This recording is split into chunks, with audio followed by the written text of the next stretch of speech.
Good morning students. देखिए, पिछली video में हमने अध्ययन किया था प्रकाश का परावर्तन किसे कहते हैं, प्रकाश के परावर्तन के नियमों का हमने अध्ययन किया था। साथ में ही प्रयोग द्वारा प्रकाश के परावर्तन के नियमों का सत्यापन भी हमने कल की वीडियो में पढ़ा था। प्रकाश के परावर्तन के जस्ट अगला पॉइंट आता है पाठ में अपने में एक एग्जाम्पल सिद्ध करना अपन को। यहाँ पर एग्जाम्पल है कि सिद्ध कीजिए कि दर्पण में प्रतिबिंब दर्पण के पीछे उतनी ही दूरी पर बनता है जितनी दूरी पर बिंब दर्पण के सामने होता है। अर्थात प्रश्न कहना क्या चाह रहा है, प्रश्न ये कह रहा है कि जब भी किसी दर्पण पर प्रकाश आपतित होता है तो जिस स्थान से प्रकाश आपतित हो रहा है दर्पण पर, तो दर्पण पर जैसे प्रकाश आपतित होगा तो उसका परावर्तन होगा। परावर्तन होगा तो किसी न किसी स्थान पर जाकर के उस प्रकाश का क्या प्राप्त होगा, हमारे लिए प्रतिबिंब प्राप्त होगा। क्या प्राप्त होगा? प्रतिबिंब। देखिए चित्र मैंने बना रखा है यहाँ पर, यहां पर कोई प्रकाश स्रोत है। इस प्रकाश स्रोत से प्रकाश की किरणें निकल रही हैं। ठीक है, प्रकाश की किरणें दर्पण पर आकर गिर रही हैं। इस दर्पण से इन प्रकाश किरणों क्या हो रहा है, परावर्तन हो रहा है। तो परावर्तन होने के पश्चात इन प्रकाश की किरणें किसी न किसी स्थान पर जाकर के मिलती हैं या फिर मिलती हुई प्रतीत होती हैं। जिस भी स्थान पर जाकर मिलती हैं या मिलती हुई क्या होती हैं, प्रतीत होती हैं, उस स्थान पर वस्तु का प्रतिबिंब प्राप्त होता है। क्या प्राप्त होता है? वस्तु का प्रतिबिंब प्राप्त होता है। अब यह प्रश्न यह कहना चाह रहा है कि जितनी दूरी पर बिंब दर्पण से होता है उतनी ही दूरी पर उसका प्रतिबिंब प्राप्त होना चाहिए, यह सिद्ध करवा रहा है। दोबारा सुन लीजिए, सिद्ध कीजिए कि दर्पण में प्रतिबिंब, दर्पण में प्रतिबिंब, यहां पर हमें प्रतिबिंब कहां प्राप्त हो रहा है, पी डैश पर प्राप्त हो रहा है।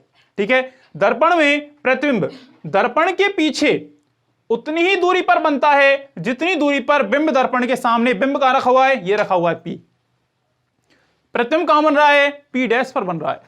तो देखिए यहां से यहां तक की जितनी दूरी है उतनी ही दूरी इसकी होनी चाहिए, यह सिद्ध करवा रहा है। देखिए समझते हैं इसको। पहला चीज यह आती है कि चित्र में एम डैश, देखें ध्यान से आप, चित्र में एम डैश जो मैंने डॉट लाइन आपकी दर्शा रखी है, यह क्या है, एक परावर्तक पृष्ठ है।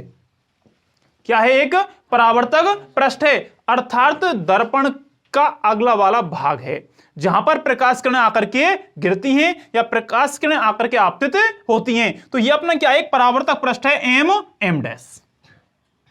परावर्तक पृष्ठ को हमने किस व्यक्त किया है, एम डैश व्यक्त किया है। आ कह रहा है कि जिस पर बिंब पी से, कहां है बिंब पी, ये रहा।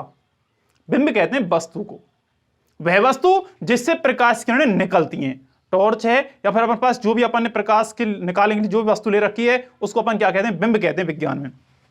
तो कह रहा है जिस पर बिंब पी से, कहां है बिंब पी, ये रखा, इस बिंब पी से प्रकाश की किरणें कौन कौन सी निकल रही हैं, एक निकल रही है पी ओ, क्या बात कर रहा है इस बिंदु को हमने ओ से, इस बिंदु को किससे व्यक्त किया है, ओ डैश से। तो जिस पर बिंब पी से दो किरणें निकल रही हैं, कौन कौन सी, पी ओ और पी ओ डैश।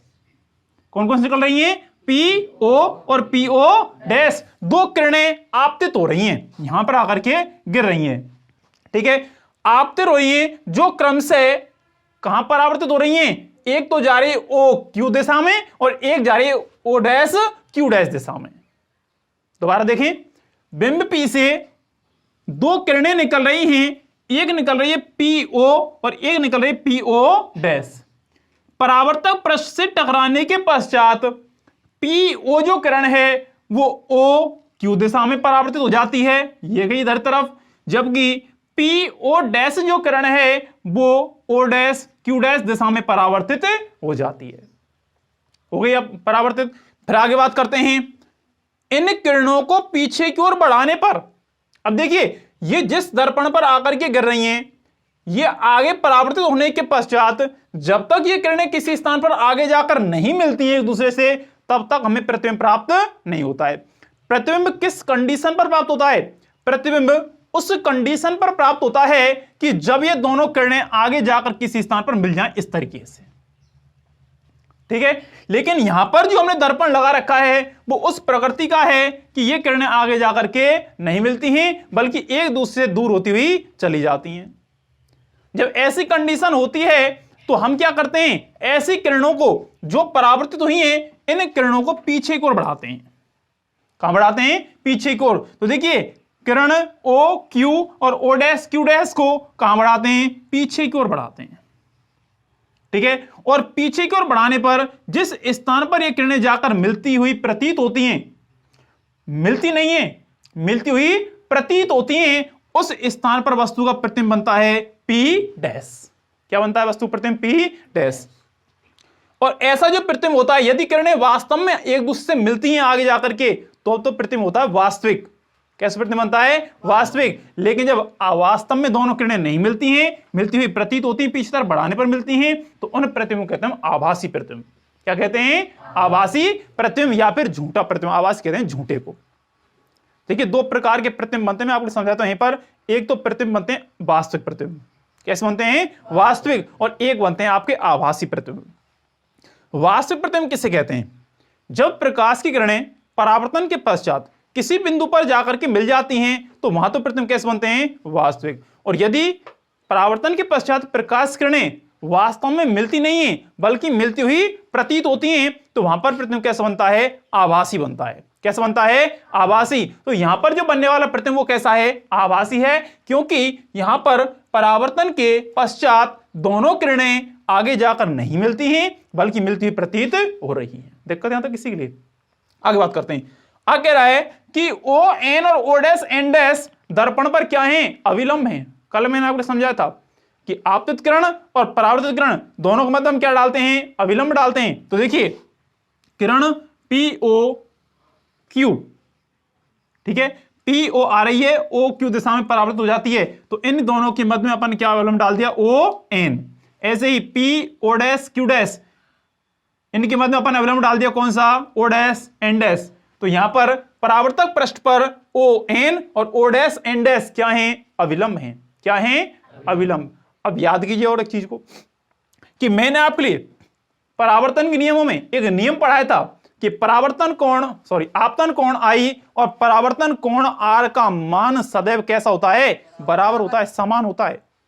वो चीज यहां पर आई काम में अपने। देखिए, अब आप ये कह रहा है कि त्रिभुज PO डैश, जिस तरीके से मैं बोलते आता हूं उसी तरीके से आप चित्र में देखते हुए चलेंगे और मैं आपको समझाऊंगा अभी। त्रिभुज PO डैश, देखिए कहां पर है? PO dash. तो ये त्रिभुज बन गया, देखिए आपका बन गया त्रिभुज भाई, त्रिभुज PO डैश बन गया त्रिभुज। दूसरा कह रहा है एवं त्रिभुज, यहां पर त्रिभुज रह गया बीच में से, त्रिभुज P डैश O डैश, त्रिभुज P डैश O डैश। एक त्रिभुज कहां बन गया? ये बन गया आपको नीचे, बन गए दोनों त्रिभुज। दोबारा देखें, त्रिभुज PO डैश और त्रिभुज P डैश O डैश में भुजा कौन सी ओवनिष्ठ है? O dash. क्योंकि इसी रेखा पर O और O डैश पर ऊपर वाला त्रिभुज जुड़ रहा है और इसी पर कौन सा जुड़ रहा है? नीचे वाला जुड़ रहा है। तो इन दोनों त्रिभुजों में कौन सी भुजा ओवनिष्ठ है? O dash. ये लिख रहा है यहां पर कि त्रिभुज PO डैश एवं त्रिभुज P डैश O डैश में भुजा O डैश क्या है? ओवनिष्ठ है।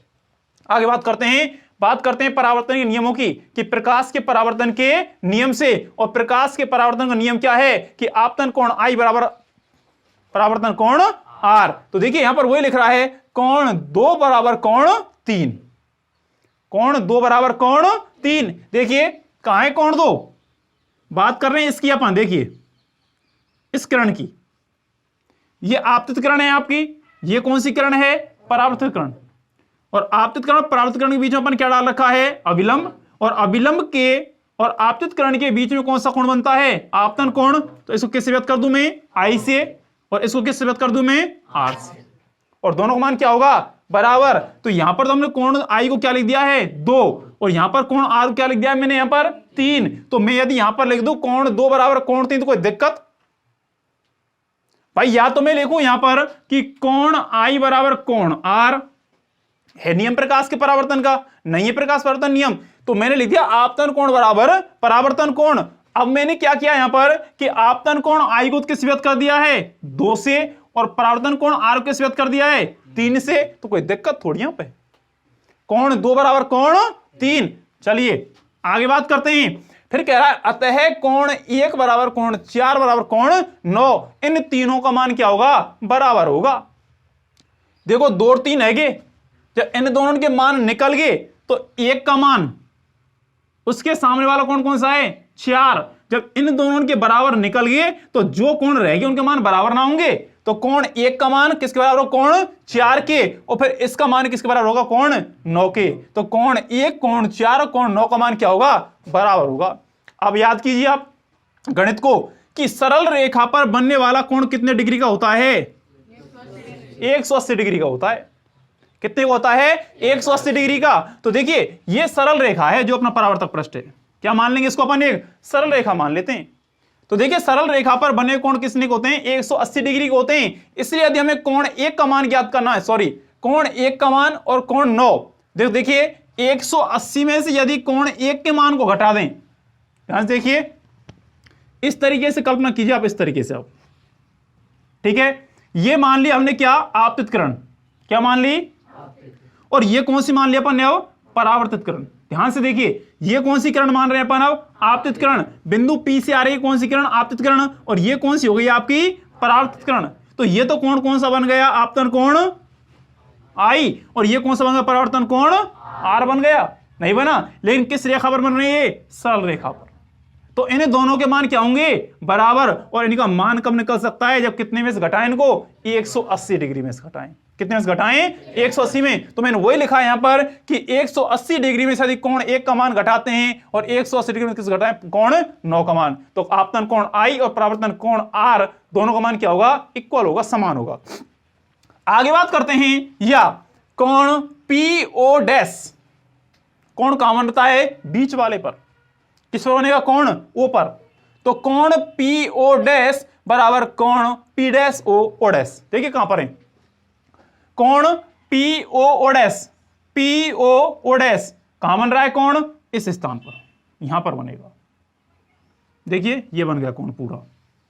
ध्यान से देखें, कोण PO डैश, ये कोण किसके बराबर है, P डैश O डैश के। किसके बराबर है, P डैश O डैश के। मतलब इस कोण का मान और इस कोण का मान क्या होगा, बराबर होगा, क्योंकि दोनों में भुजा O डैश क्या है, ओवेनिष्ठ है। O डैश क्या है, ओवेनिष्ठ है। इसलिए PO डैश पर बनने वाला कोण O पर और P डैश O डैश का ये कोण, दोनों का मान क्या होगा, बराबर होगा। फिर क्या कह रहा है इसी प्रकार PO डैश O कहां पर है, PO डैश O। अब देखिए अब तो बात की थी अपन इधर से, अब बात करते हैं उधर से। तो PO डैश O, तो यहां पर बनने वाला कोण इस O डैश पर, ठीक है। फिर कह रहा है कि P dash O dash O कहां पर है, P dash O dash O इस स्थान पर। जब ये कोणों के मान बराबर हैं तो इन कोणों के मान बराबर होंगे। तो PO डैश O ये कोण और P dash O dash O ये कोण, इन दोनों के मान भी क्या होंगे, बराबर होंगे। भाई आमने सामने कोणों के मान क्या होंगे, बराबर होंगे। इनके बराबर इनके क्या हो जाएंगे, बराबर होंगे। फिर कह रहा है कि अतः त्रिभुज कौन कौन से, PO डैश और P डैश O डैश क्या एक दूसरे के समरूप हैं। क्या एक दूसरे के, क्यों, क्योंकि इनमें कोणों के मान क्या हैं, समान हैं। फिर आगे बात करते हैं, इसलिए PO बराबर P डैश O। देखिए PO इसकी और P डैश O इसकी, इन दोनों की लंबाई क्या होगी, बराबर होगी। जितनी लंबाई इस आपतित किरण की होगी उतनी ही लंबाई इस कौन सी किरण की होगी, परावर्तित किरण की होगी। भाई यहां से P से O तक की लंबाई, P डैश O तक की लंबाई क्या होगी, बराबर होगी। मतलब इन दोनों रेखाओं की लंबाई क्या होगी, बिल्कुल बराबर होगी। फिर कह रहा है एवं PO डैश व P डैश O डैश कौन सी, जब इन दोनों की बराबर है तो इनकी बराबर ना होगी क्या, P से O डैश तक की और P डैश से O डैश तक की, इनकी लंबाई भी क्या होगी, बराबर होगी। दोबारा देखें, जब दोनों त्रिभुज समरूप में एक दूसरे के, तो क्या होगा कि इनमें जो P से O तक की दूरी है वही P डैश से कहां तक की होगी, O तक की होगी। इसी प्रकार जब ये दोनों बराबर हैं तो P से O डैश तक की और P डैश से O डैश तक की ये दूरी भी क्या होगी, बराबर होगी। इसी तरह त्रिभुज PO डैश M एवं P dash O dash M में हम देखते हैं, क्या देखते हैं, देखिए दोनों त्रिभुज कहां, पहले त्रिभुजन देखिए कौन सा त्रिभुज है, PO dash M, PO dash M, ये हो गया एक त्रिभुज, या मत मानो बीच वाली है, ठीक है ना। कौन सा त्रिभुज है, PO डैश M, ये वाला किसके बराबर होगा? P dash O dash M, इसके। ये वाला त्रिभुज ऊपर का इस नीचे वाले त्रिभुज क्या होगा? बराबर होगा। दोबारा देख लीजिए, पी ओ डैश एम, ये वाला त्रिभुज P dash O dash M, इस त्रिभुज क्या होगा? बराबर होगा। इसलिए क्या होगा, जब ये एक दूसरे के बराबर होंगे तो इनकी जो लंबाई है, कौन सी लंबाई? पी से ओ डैश तक की, पी डैश से ओ डैश तक की, वो क्या होगी? बराबर होगी। ये लिख रहे हैं यहां पर, पी ओ डैश बराबर P dash O dash, P से ओ तक की ओ डैश तक की लंबाई और पी डैश से ओ डैश तक की लंबाई क्या होगी? बराबर होगी। तथा भुजा कौन सी है इनमें? देखिए, पहले तो अपन बात कर रहे थे यहां से यहां तक की इस त्रिभुज की, इन दोनों की, इनमें तो कौन सी रेखा वनिष्ठ थी? ओ डैश थी, ओ डैश। लेकिन अब बात कर रहे हैं अपन यहां तक की, तो ये त्रिभुज ऊपर वाला और ये नीचे वाला त्रिभुज, इन दोनों में कौन सी रेखा वनिष्ठ होगी? M O dash. कौन सी वनिष्ठ होगी? एम ओ डैश भुजा क्या होगी? वनिष्ठ होगी। इसलिए ये कह रहा है अतः त्रिभुज पी ओ डैश एम, ये ऊपर वाला त्रिभुज, वे P dash O dash M, नीचे वाला त्रिभुज, एक दूसरे क्या है? सर्वांग सम है। एक दूसरे क्या है? सर्वांग सम है। अतः पी से एम तक की दूरी और पी डैश से एम तक की दूरी क्या एक दूसरे के बराबर है। और ये हम पर क्या करवा रहा है? सिद्ध करवा रहा है। भाई जितनी दूरी पर बिंब होता है उतनी दूरी पर क्या प्राप्त होना चाहिए? प्रतिबिंब प्राप्त होना चाहिए। अतः प्रयोग से सिद्ध होता है कि जितनी दूरी एम से पी तक की होगी, यहां की दूरी होगी, उतनी दूरी कहां की होगी? नीचे होगी। अर्थात जितनी दूरी पर बिंब होता है उतनी दूरी पर क्या प्राप्त होता है? मान लिए प्रतिबिंब प्राप्त होता है। तो ये था आपका एग्जाम्पल। ठीक है भाई, रुक जाए, आगे बात करते हैं। तो आगे बात करते हैं गोलीय दर्पण के बारे में। देखिए, अगला पॉइंट है गोलीय दर्पण। सबसे पहले बात आती है गोलीय दर्पण कहते किसे हैं और गोलीय दर्पण कितने प्रकार के होते हैं। तो देखिए, मैं चार्ट बनाता हूं छोटा सा इसका। गोलीय दर्पण दो प्रकार के होते हैं। एक होता है अवतल दर्पण, अवतल दर्पण। एक होता है उत्तल दर्पण। दूसरे नाम भी इनके अवतल दर्पण को अभिसारी दर्पण भी कहा जाता है। अभिसारी दर्पण और उत्तल दर्पण को अपसारी दर्पण कहा जाता है। अपसारी दर्पण। अब क्यों कहा जाता है वो भी मैं आपके लिए जवाब दूंगा। देखिए, सबसे पहले बात करते हैं गोलीय दर्पण किसे कहते हैं। तो देखिए, ऐसे दर्पण जिनका परावर्तक पृष्ठ, ऐसे दर्पण जिनका परावर्तक पृष्ठ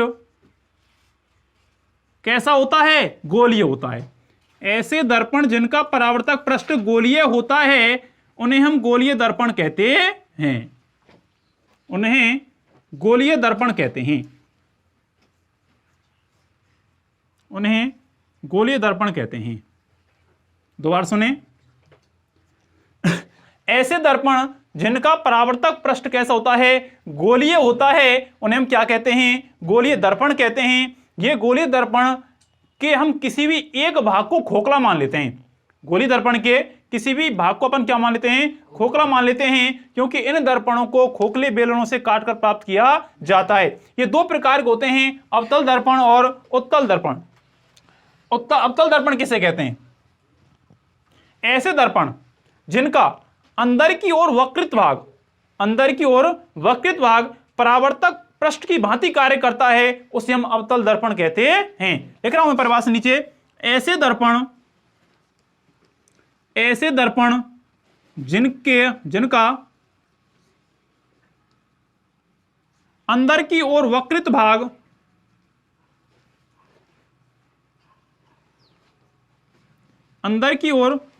भाग परावर्तक पृष्ठ की भांति कार्य करता है। वक्रित भाग परावर्तक पृष्ठ की भांति कार्य करता है।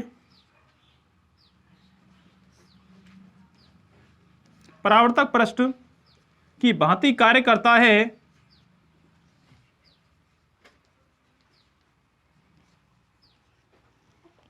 उसे अवतल दर्पण कहते हैं। अवतल दर्पण कहते हैं। उत्तल दर्पण की परिभाषा में थोड़ा सा अंतर है कि ऐसे दर्पण जिनका बाहर की ओर का वक्रित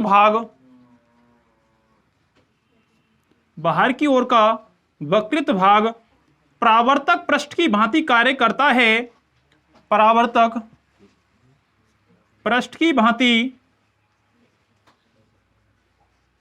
कार्य करता है, उसे उत्तल दर्पण कहते हैं। उत्तल दर्पण कहते हैं। चित्र बनाता हूं मैं आप क्लीन का। ये तो है आपके अवतल दर्पण का चित्र।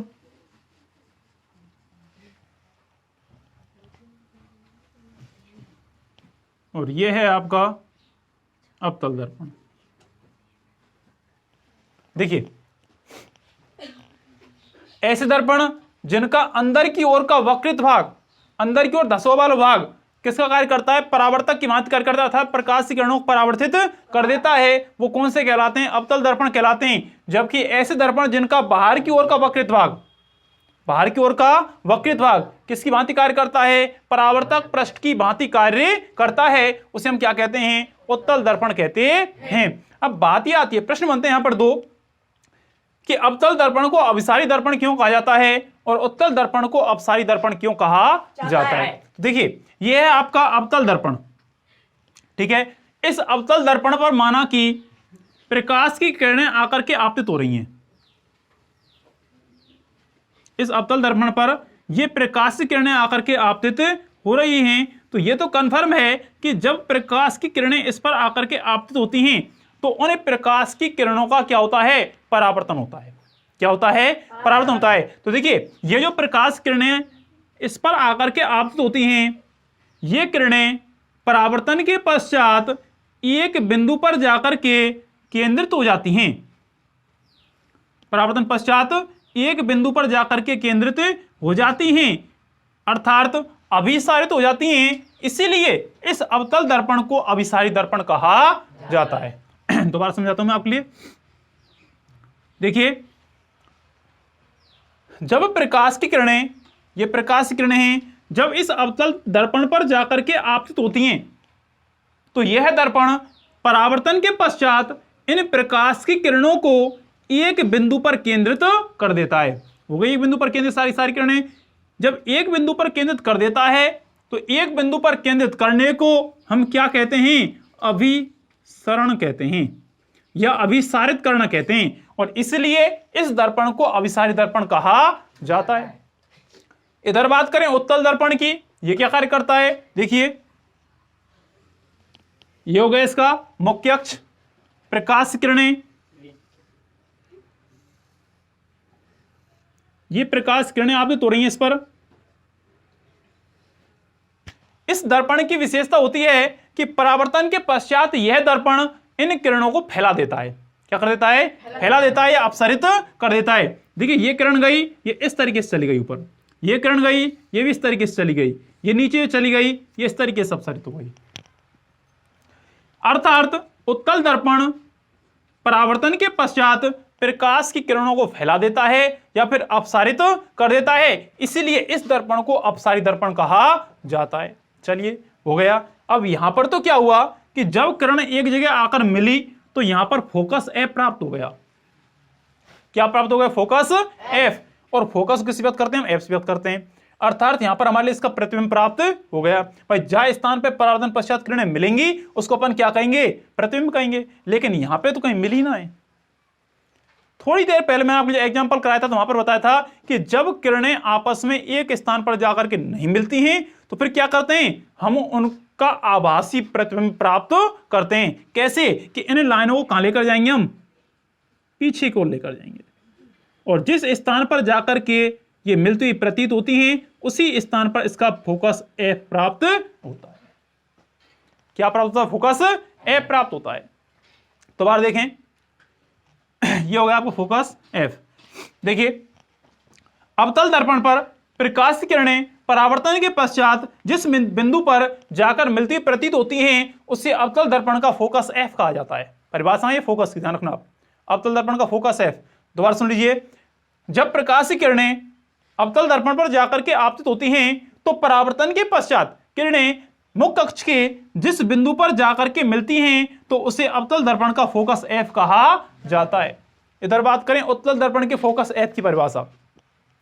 जब प्रकाश किरणें उत्तल दर्पण पर जाकर के आपतित होती हैं तो परावर्तन के पश्चात ये किरणें जिस बिंदु पर मिलती हुई प्रतीत होती हैं, जिस बिंदु पर मिलती हुई प्रतीत होती हैं उसे उत्तल दर्पण का फोकस एफ कहा जाता है।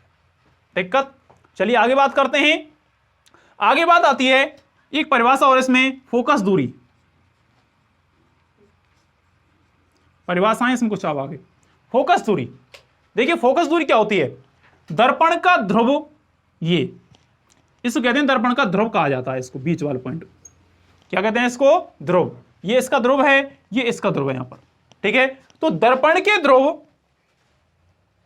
अब इसको ओ भी मानते हैं और के स्थान पर पी भी मानते हैं।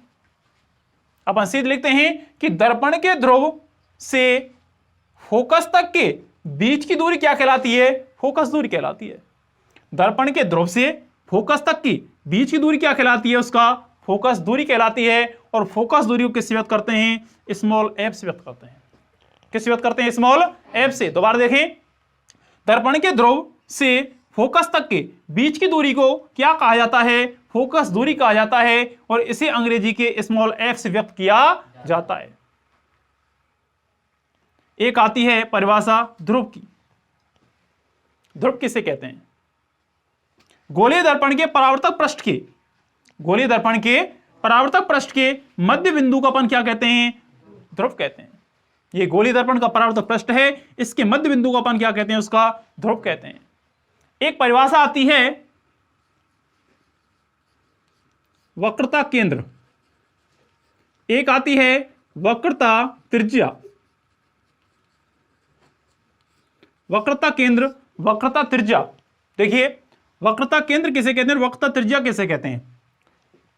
गोलीय दर्पण को जिस गोले का कटा हुआ भाग मानते हैं या गोलीय दर्पण के परावर्तक पृष्ठ को जिस गोले का कटा हुआ भाग मानते हैं उस गोले के केंद्र को, उस गोले के केंद्र को उस दर्पण का वक्रता केंद्र कहा जाता है। दोबारा सुने, गोलीय दर्पण को जिस गोले का कटा हुआ भाग मानते हैं उस गोले के केंद्र को उस दर्पण का वक्रता केंद्र कहा जाता है। एक आती है वक्रता त्रिज्या। वक्रता त्रिज्या किसे कहते हैं? वही परिभाषा जो वक्रता केंद्र की दी थी, थोड़ा सा अंतर आएगा। गोलीय दर्पण को जिस गोले का कटा हुआ भाग मानते हैं उस गोले की त्रिज्या को, उस गोले की त्रिज्या को उस दर्पण की वक्रता त्रिज्या कहा जाता है। दिक्कत सीख लिए। त्रिज्या को व्यक्त करते हैं हम आर से, वक्रता केंद्र को व्यक्त करते हैं हम सी से। किस व्यक्त करते हैं? सी से व्यक्त करते हैं। यह बात हुई आप कुछ परिभाषाओं की। आगे बात आती है इसमें नई कार्तीय चिन्ह परपाटी, और नई कार्तीय चिन्ह परपाटी का हम अध्ययन करेंगे कल की वीडियो में। धन्यवाद।